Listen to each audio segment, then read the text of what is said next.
Why is it so hard to leave an abusive relationship? Because you have to sacrifice something, especially when you have children. It is difficult.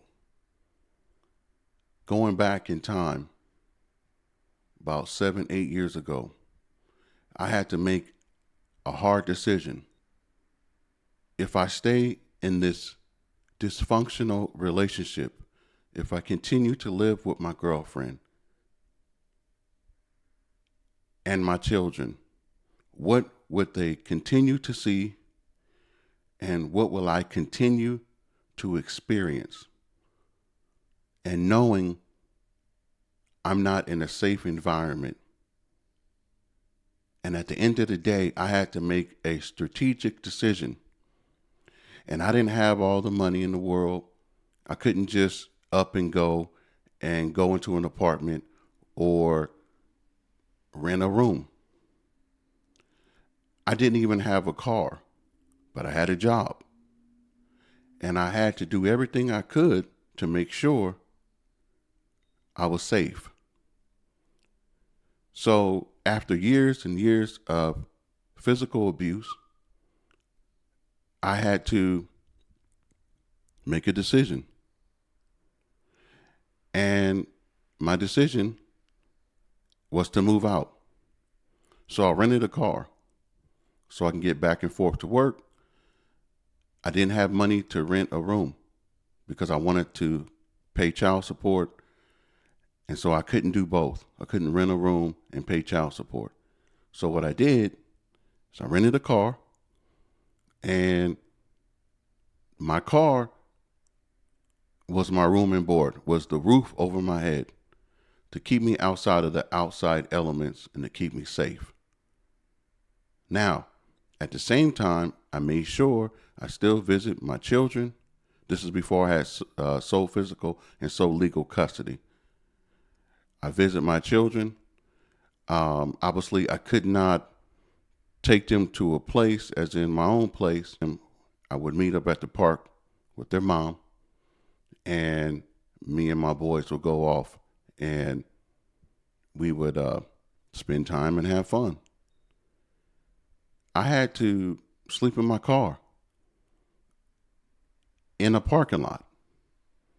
I remember sleeping in my car, and I was in the passenger seat and I had all these blankets and whatnot. And I remember laying in the back, leaning my seat back in my car and looking at the roof of the car. And I remember my self-talk. I'm not going to be doing this too long. We're going to get past this. And it hurt. But at the same time, it kept me sane and it kept me safe. I would go to work as if nothing happened.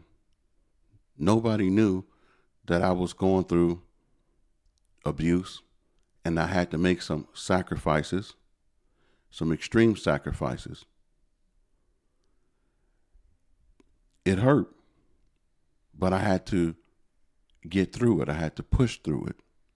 I had to take a bird bath in the Burger King bathroom. I was devastated, but I had to keep my head up. Also telling myself in the middle of all that, we're going to get through this. At work, I had to continue to smile, even though deep down inside, I was torn apart. I felt like I was walking around naked. I felt like I had no real protection. Sometimes we take having our own place, a roof over our head, for granted. It was a humbling experience to be out in the cold. It's nothing like sleeping in your car and in the middle of the night it's freezing and you can only use your heater, turn your car engine on for so long. It costs money to utilize the heat. There was times where I was sick I was sleeping in my car for roughly a year, but I stayed in contact with my boys and I continued to have visitation and did whatever I had to do. I eventually got back on my feet, and now I have more than I ever had before. Now I have sole physical custody and legal custody of my boys.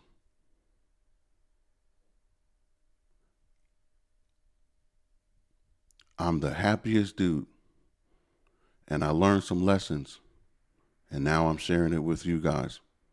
This is Mike Chevalier, keeping it simple and precise.